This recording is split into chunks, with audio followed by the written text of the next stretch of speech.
बहुत अहम 3 मौज़ूआत के ऊपर बात करेंगे। ख्वाजा आसिफ और हनीफ अब्बासी साहब का आपस में लफ्जी टकराव, इसके पीछे कौन है, कितना संगीन होगा और ख्वाजा आसिफ के मुस्तकबिल को भी खतरा है कोई, इस पर बात करेंगे। साथ साथ अलीमा खान साहिबा के ऊपर आज एक हमला हुआ है, अंडा उन्हें मारा गया है, अफसोसनाक वाक़या है। पाकिस्तान में सियासी अदम बर्दाश्त के कल्चर का क्या इख्तिताम होगा, किस जानिब ये जाएगा। साथ साथ अलीमन गंडापुर साहब अचानक कालाबाग डैम के हवाले से उभर कर सामने आए हैं, मुतालबा उनका सामने आया है, कितना हकीकी और कितना इसके अंदर जो है वो फेस सेविंग का मामला है। और प्रोग्राम के आखिरी हिस्से में ज़रूर बात करेंगे वज़ीर-ए-आज़म पाकिस्तान को चाइना में ख़ास पज़ीराई मिली है, ये हमें लगता है, ये हमारे तज़ियाकार भी यही सोचते हैं। मेरे साथ इस्लामाबाद से बहुत ही बाखबर रऊफ़ क्लासा साहब मौजूद हैं और इंतहाई बाखबर सोर्सेज रखने वाले सीनियर सहाफ़ी राना आमिर लियास हमारे साथ मौजूद हैं। आप दोनों मेहमानों का शुक्रिया। क्लासा साहब, सर आपसे मैं इसलिए शुरू कर लेता हूं कि आपने 2 रोज़ पहले हनीफ अब्बासी साहब का एक इंटरव्यू किया है और आज कॉलम भी मेरा आपका जो है वो मैंने उसका टाइटल देखा, सर मैं पढ़ नहीं सका पूरा। ख्वाजा आसिफ साहब में सर मुझे महसूस हुआ कि ये खूबी है कि वो हुकूमत में होते हुए अपोजिशन का किरदार भी बखूबी अंजाम दिया उन्होंने, ख़ासतौर पर सियालकोट के मामले में। और फिर ये पाकिस्तान मुस्लिम लीग नून के हवाले से हम देख रहे हैं मुस्तकिल कि वो बड़ी आसानी से निज़ाम के ऊपर, हुकूमत के ऊपर, मामलात के ऊपर तनकीद भी कर देते हैं। तो ये कोई नून लीग की जो खूबी थी वो निखर कर सामने आई है ख्वाजा आसिफ के बयान की सूरत में, या ये कोई ख्वाजा आसिफ साहब का पर्सनल मामला है और हनीफ अब्बासी साहब फिर उसके अंदर जो है वो कूद के आ गए? आपको अब तक क्या लगा सर? ये बहुत शुक्रिया आपका, ये फवाद आपने अपने शो में इनवाइट किया सर। इसको ना 2-3 तरीकों से देख सकते हैं। ये राना साहब को तो मुझसे ज्यादा पहले के इस्लामाबाद आए थे, इनका ज्यादा इन रोड्स हैं, ज्यादा अंदर की चीजें जानते हैं। मैंने कोई 2002 से पार्लियामेंट कवर करनी शुरू की थी, पॉलिटिकल रिपोर्टिंग जिसको कहते हैं, पार्लियामेंट में जाके तकरीबन 22-23 साल हो गए। तो मैंने ख्वाजा आसिफ साहब को, पीपल्स पार्टी के बहुत सारे अगर हैवी वेट्स हों या इवन नवाज लीग के अंदर बड़े बड़े लोग थे, उनको सुना भी है, देखा भी है। सो सबका राइज एंड फॉल जो है ना वो हमारे सामने ही है। और ये ख्वाजा साहब जैसे मैंने कहा वन ऑफ इनके फेयर ब्रांड्स हैं और पीएमएल नवाज के जो पिलर समझे जाते थे, या अभी भी शायद किसी हद तक समझे जाते हैं, तो उनमें ख्वाजा आसिफ साहब का नाम, इससे पहले चौधरी निसार अली खान साहब थे, शायद फरकाना भाई साहब थे, जावेद हाशमी साहब, तो लंबी लिस्ट है जिनका आपको भी पता है। जुबैर साहब थे, मिफ्ता साहब थे, फिर मेहताब अब्बासी साहब, एक एक करके साइड पे होते गए। जो आखिरी वो ना आके कहते हैं बहुत, ये उनका खूबसूरत नावल है अमेरिकन, उसको कहते हैं, उसका नाम था लास्ट ऑफ द मोहिकन्स, उसमें फिल्म भी बड़ी खूबसूरत बनी हुई है। तो अगर कोई लास्ट ऑफ द मोहिकन्स बचे हुए थे कोई नवाज लीग में, तो वो मेरा ख्याल है ये थे, ख्वाजा आसिफ साहब थे। और इन्होंने हमेशा, ख्वाजा साहब जो है, इन्होंने अपने मुखालफों को या इन्होंने पार्टी के अंदर लोगों को लताड़ना हो, उनको ग्रिल करना हो, हमारे पंजाब में कहा जाता है उनकी तबीयत साफ करनी हो, तो ख्वाजा आसिफ साहब से बेहतर कोई नहीं कर सकते। पॉलिटिकल हैमर, जिस तरीके की वो तकरीर कर सकते हैं, जिस तरीके का वो बिल्डोज कर सकते हैं, उनकी तकरीरों से कोई नहीं बचा। इवन आसिफ अली जरदारी साहब जो हैं, मेरा ख्याल सबसे ज्यादा अगर उनको किसी ने हर्ट किया अपने स्पीचेस से, तो 2 लोगों ने किया नवाज लीग में, जो मेरी रीडिंग है। ख्वाजा आसिफ साहब थे, दूसरे चौधरी निसार अली खान साहब थे, जो हमने हाउस में उनकी तकरीरें भी सुनी और बड़ा उन पे, इवन बेनजीर भुट्टो साहब या दीगर जो भी थे। अब ये तो एक उनका रोल रहा है अर्ली 90s से कि वो नवाज शरीफ साहब के एक ट्रस्टेड, मोस्ट ट्रस्टेड, एक उनको लेफ्टिनेंट कहें, पॉलिटिकल हैमर कहें, उनके करीबी दोस्त कहें, जो भी था वो रहे हैं।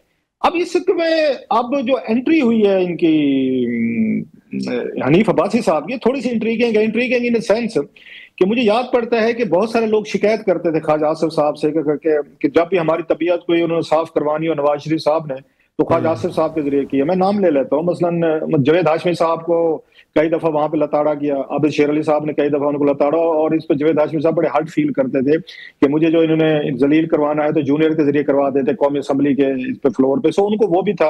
अच्छा, चौधरी निसार अली खान साहब के और ये ख्वाजा आसिफ साहब के तल्लुकात कभी आइडियल नहीं रहे। ये मेरे दोस्त, मेरा ख्याल है राना आमिर इलियास भाई बैठे हैं, ये ज्यादा बेहतर बता सकेंगे। फिर इसके बाद शायद फरकाना अब्बासी साहब और ख्वाजा आसिफ साहब के दरमियान जब ये मेरा ख्याल है यहाँ पे रजीम चेंज हो रहा था, उस वक्त भी बड़े इनके आपस में मसाइल हुए। सो ख्वाजा आसिफ साहब के अब तक अगर किसी से मसले नहीं पैदा हुए थे तो वो नवाज शरीफ साहब से नहीं हुए थे या शहबाज शरीफ साहब से। तो अब ये लगता है मेरा ख्याल है शायद वजह इकबाल संघेड़ा साहब बने हैं जो सियालकोट में गिरफ्तारी हुई है। अब जो उनको प्रॉब्लम जो लगा है कि भाई साहब अगर मेरा भी 1-2 अगर हमारे कमाऊ पुत्र हैं सियालकोट में, तो आप लोगों ने हमें बताया नहीं है, हमारे बताए बगैर आपने उनको उठा भी लिया, अरेस्ट भी कर लिया, और फिर इनकी मुलाकातें भी हुई। मैं ये साथी तौर पर समझता हूँ कि ख्वाजा साहब वहां से ट्रिगर हुए कि भाई साहब ये देखें हम आपके वफादार रहे, हम आपके साथ खड़े रहे, सारी चीजें की हैं, आपने एक बंदा वहां से उठा लिया और मेरे लिए एक तरह की एम्बेरसमेंट है जी। अच्छा, मैं जाती तौर पर समझता हूँ ख्वाजा साहब को इतना बड़ा रिएक्शन नहीं देना चाहिए था। अगर इस तरह की बात हुई भी थी तो कोई डोमेन नहीं होती, कोई सल्तनत नहीं होती आप पे तो ऊपर, बल्कि ज्यादा जिम्मेदारियां होती। अब आप कह रहे हैं कि सियालकोट में ये धांधलियां हुई, ये वहां पे ये करप्शन हुई, उन्होंने अटैक किया सेनेटर साहब पे, जिनका ये हवाला था कि वो इतने फेवरेट क्यों है, डार्लिंग क्यों है, पूरी पार्लियामेंट को खरीद के वो आ गए हैं वोट लेके, उनको कौन जानता। सो अब ख्वाजा साहब लगता ये है कि वो अपनी कश्तियां जो है किसी हद तक वो जला चुके हैं। उन्होंने नवाज शरीफ साहब से मुलाकात भी की वहां पे, आपको याद होगा, जब इस मसले के बाद मेरी इतला ये थी, राणा साहब मजीद बता सकेंगे, कि उनको कहा गया था कि जनाब के महीने एक के बाद हम देखेंगे और कोई इकबाल संघेड़ा साहब की जमानत हो सकती है, छुट जाएंगे।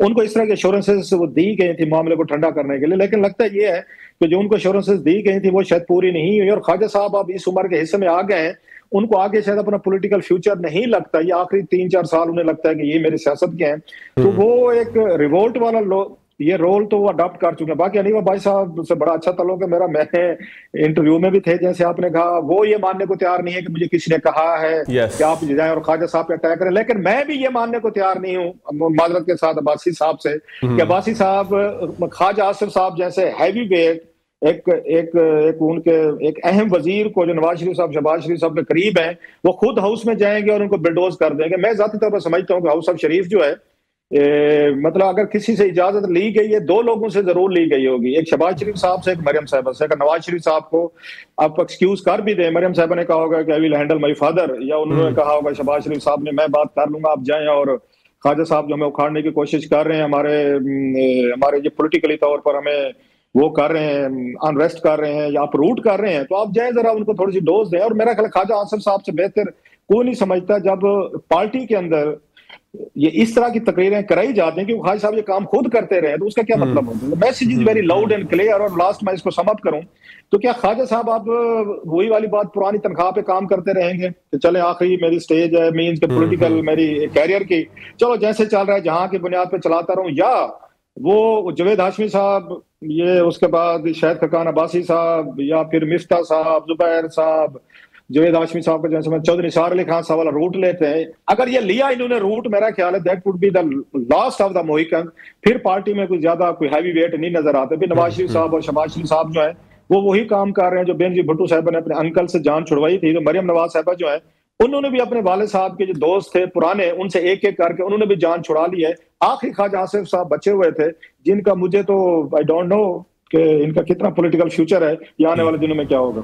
ठीक हो गया। आपने एक सवाल आपकी गुफ्तगू के जरिए पैदा हुआ है कि सियासी मुस्तकबिल क्या होगा। राणा साहब तबसरा ज़रूर फरमाएं सर बैकग्राउंडर के ऊपर भी कि ये हुआ क्या, कैसे हुआ, क्योंकि नून लीग की सियासत को बड़े करीब से आप देखते हैं, लेकिन सर इसका फ्यूचर क्या होगा, इसके ऊपर भी ज़रूर रोशनी डालिएगा। हनीफ अब्बासी साहब की गुफ्तगू के नतीजे में जिस तरह से क्लासा साहब का ख्याल है कि अब्बासी साहब की गुफ्तगू जो है वो खुद से या ऑर्गेनिक नहीं है, प्लांटेड है, आप किस बात पर बिलीव करते हैं?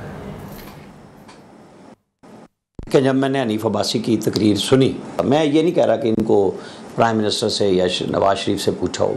हनीफ अब्बासी साहब के अपने बहुत कॉन्टैक्ट्स हैं, वो कहीं से भी आ सकते हैं गुफ्तगू करते हुए, लेकिन जो कुछ इसके अंदर जो ख्वाजा साहब ने वो पाइपलाइन के हवाले से एक कंपनी की बात की, फिर उस कंपनी के ऊपर इधर ये भी उसके साथ पिंडी मेट्रो में इन्वॉल्व रहे, और फिर आजकल वो रस्साकशी पूरी की पूरी पार्लियामेंट की राहदारियों में आ गई है। आपको पता है कि वो जो ठेका का एक मसला है राजनपुर डेरा गाजी खान डेरा इस्माइल खान सड़क का, आज भी एक सेनेट की कमेटी में उसके अंदर एक इशू बना रहा है।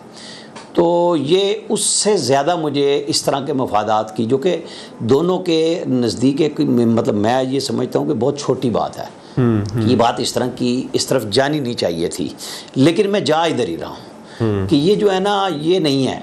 लेकिन ये बड़े लोगों के लिए छोटी बात है कि सियासी तौर पे, मैं ख्वाजा आसिफ साहब जब इनके वालिद साहब फौत हुए और ये उनकी जगह सेनेटर बने, जो मजलिस शुरा के भी चेयरमैन रहे थे, ज़ाहिर है वो तो हमसे पहले थे। बहरहाल ये जब सेनेटर बने थे तो उस वक्त से मैं इनको मिलता आ रहा हूँ। उस वक्त ये जाया करते थे दुबई में, जो इनका अपना बिज़नेस था ये वो भी किया करते थे, और आना जाना लगा रहता था, और हमारी भी मुलाकातें मुस्तकिल रही हैं। अभी भी 14 अगस्त को फंक्शन पे मैंने इनसे गप लगाई थी ऐवान सदर में, तो मैंने पूछा था, मैंने कहा ये क्या है, तो उन्होंने कहा यार तेरा मेरा बड़ा तल्लक है लेकिन मैं ਇਹਦੇ ਵਿੱਚ ਪੈਣਾ नहीं चाहता गल ਦੇ ਵਿੱਚ मैं इसनों ना ਵਧਾਣਾ नहीं चाहता बस गल हो गई। अच्छा ज़ाहिर है जब बंदा बात करता है और वो वहाँ पे खड़े होकर बात की तो मैंने नहीं की, लेकिन ये जिस तरीके से अब बात बढ़ी है ये बहुत ज़्यादा बढ़ जाएगी क्योंकि ये इतने ठंडो पेटो जो है ना बर्दाश्त होने वाली है नहीं। बेशक ख्वाजा आसिफ साहब अभी तक बरसे नहीं हैं लेकिन ये कहीं ना कहीं इजहार होगा इसका, या तो नवाज शरीफ पहले बुला लेंगे और बिठा के बात कर लेंगे क्योंकि अब बाकी तो सारे सैलाब के उसमें लगे हुए हैं। शहबाज शरीफ रात को वापस आए हैं लेकिन पार्टी के ऊपर वो कमांड वाली बात नहीं है, क्योंकि अगर ऐसी बात होती तो ये कैबिनेट में भी लड़ सकते थे, दोनों एक दूसरे के बारे में बात कर सकते थे, अंदर बैठ के भी कर सकते थे, लेकिन वो जो कौमी असम्बली में बीच चौराहे में आके उन्होंने तकरीर की है ना, क्योंकि ख्वाजा आसिफ साहब की तकरीरों का तो स्टाइल पुराना यही है। आप ये नहीं कह सकते, लेकिन हनीफ अब्बासी का नया था, ये क्वेश्चन मार्क बन रहा है। और अगर ये ठेकेदारों वाली बात निकली तो बहुत छोटी बात होगी। इकबाल संघेड़ा से कितना इसका ताल्लुक हो सकता है राना साहब? नहीं, ख्वाजा आसिफ की मैंने बात कर दी कि वो गुस्से का इजहार करते रहते हैं। जो हनीफ अब्बासी की एंट्री है ना वो अलग है, उसको बिल्कुल देखें ना, वो जो पार्लियामेंट के अंदर आके जवाब दिया गया उसके बहुत सारे मानी हैं, उसका सिर्फ सिंपल PMLN की सियासत से ताल्लुक नज़र नहीं आ रहा, उसके अंदर मुख्तलिफ करैक्टर्स नज़र आ रहे हैं कि कौन कौन इसमें बेनिफिशरी है या कौन कोई बेनिफिट मज़ीद लेना चाहता है। ये बात चलेगी तो ये बहुत सियासी कैरियर के हामिल दोनों पे बड़ा बुरा असर पड़ेगा इसका, ये मैं आपको बता दूं। और ये आनी तो है बात, खुलनी तो है, ये ख़त्म नहीं होगी, चाहे इनकी कोई जफियाँ डलवा दे, ये चलेगी बात आगे, बात बढ़ेगी, आगे ज़रूर जाएगी। मैं एक छोटा सा ब्रेक लेता हूँ, ब्रेक के बाद जब आएंगे तो अलीमा खान साहिबा जो है वो आज सियासी तशद्दुद का शिकार हुई हैं। सूरत-ए-हाल बनेगी क्या एक ऐसे मामले के ऊपर कि जब अली अमीन गंडापुर साहब भी कहते हैं कि तहरीक इंसाफ में इंतशार मौजूद है, इसके साथ साथ अचानक उन्होंने राग अलापा और कालाबाग डैम की हिमायत की जिसमें पाकिस्तान तहरीक इंसाफ के बहुत सारे रहनुमा जो है वो इस हवाले से नाराज़ नज़र आते हैं। साथ ही एक सवाल और मिला लेंगे, मैं सवाल अभी छोड़कर जा रहा हूँ कि तहरीक इंसाफ के बहुत सारे रहनुमाओं ने कमेटियों से इस्तीफ़ा नहीं दिया, हालांकि इमरान खान साहब की वाज़ेह हिदायत मौजूद थी।